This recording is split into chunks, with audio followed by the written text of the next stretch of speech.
Alors, hello, salut à tous et bienvenue sur ma chaîne.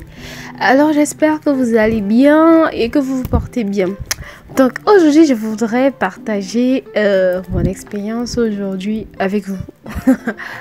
En fait, j'étais dans un transport en commun et il y avait certains commentaires que les femmes faisaient en fait. Et c'était des femmes, comment dire, c'était des femmes matures, les femmes mariées. Et une qui était divorcée. C'était trop chaud quoi. Donc en fait j'ai écouté les histoires de toutes ces femmes en fait, et je me suis rendu compte en fait, ou du moins j'ai compris le sens de la phrase une veuve joyeuse. En fait je ne comprenais pas le sens de cette phrase une veuve joyeuse jusqu'à présent. Il y en a plusieurs femmes, dans ce monde en fait, qui souffrent dans leur mariage, qui souffrent dans leurs relations conjugales. Mais elles n'osent pas divorcer ou elles n'osent pas mettre en avant ou dévoiler au grand public les problèmes et les défauts de leur partenaire. Donc du coup, elles se mettent dans la position où elles doivent supporter certaines choses.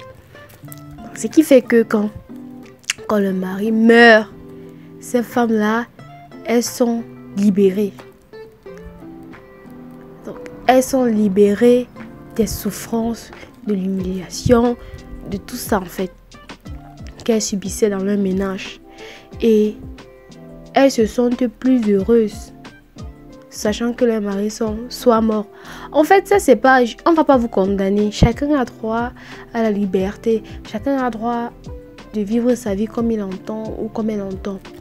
Je sais qu'il y a plusieurs femmes sur cette chaîne aussi qui sont dans ce genre de situation.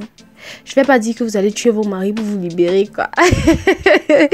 C'est méchant, je vais pas dire ça. Mais c'est en écoutant leurs différents commentaires que j'ai compris le sens de la phrase, ou du moins une veuve joyeuse. Je ne comprenais pas le sens de ces deux mots-là.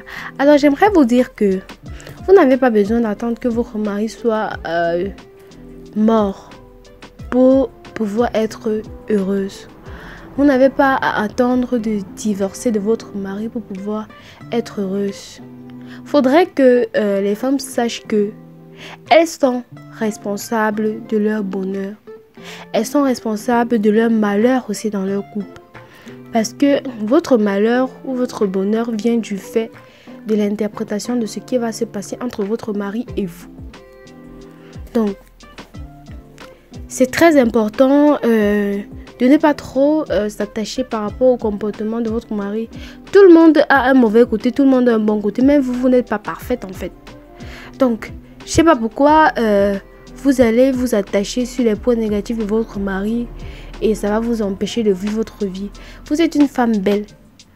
Que vous soyez jeune ou vieille, que vous soyez noire ou brune, que vous soyez mince ou grasse ou slim et tout ça, vous êtes une femme très belle. Faut vous regarder devant un miroir et vous vous rendez compte de la magnifique femme qui est en face de vous. Vous n'avez pas besoin d'être mariée pour pouvoir être heureuse. Vous n'avez pas besoin d'être veuve pour pouvoir être heureuse.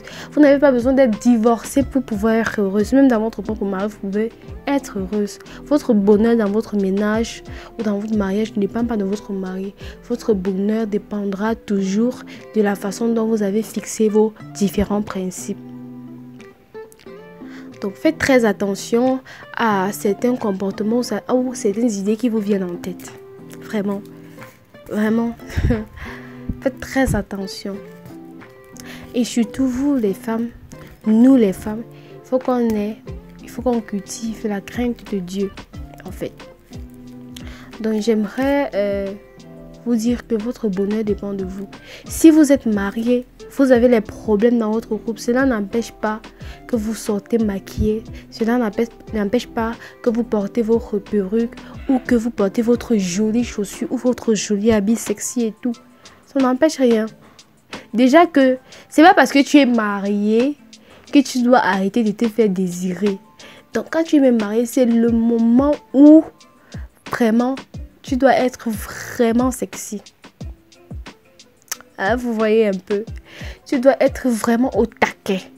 Ce n'est pas quand tu es célibataire seulement et puis quand tu es marié, paf, ça passe. Tu dois toujours garder cet accoutrement que tu as développé, que tu as eu, ou du moins que tu as développé quand tu étais célibataire. Tu dois toujours le conserver.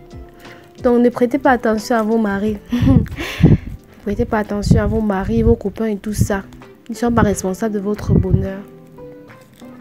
Donc, c'est ce que je voulais partager avec vous aujourd'hui. Et j'espère que ce que j'ai dit là va aider 1001 femmes.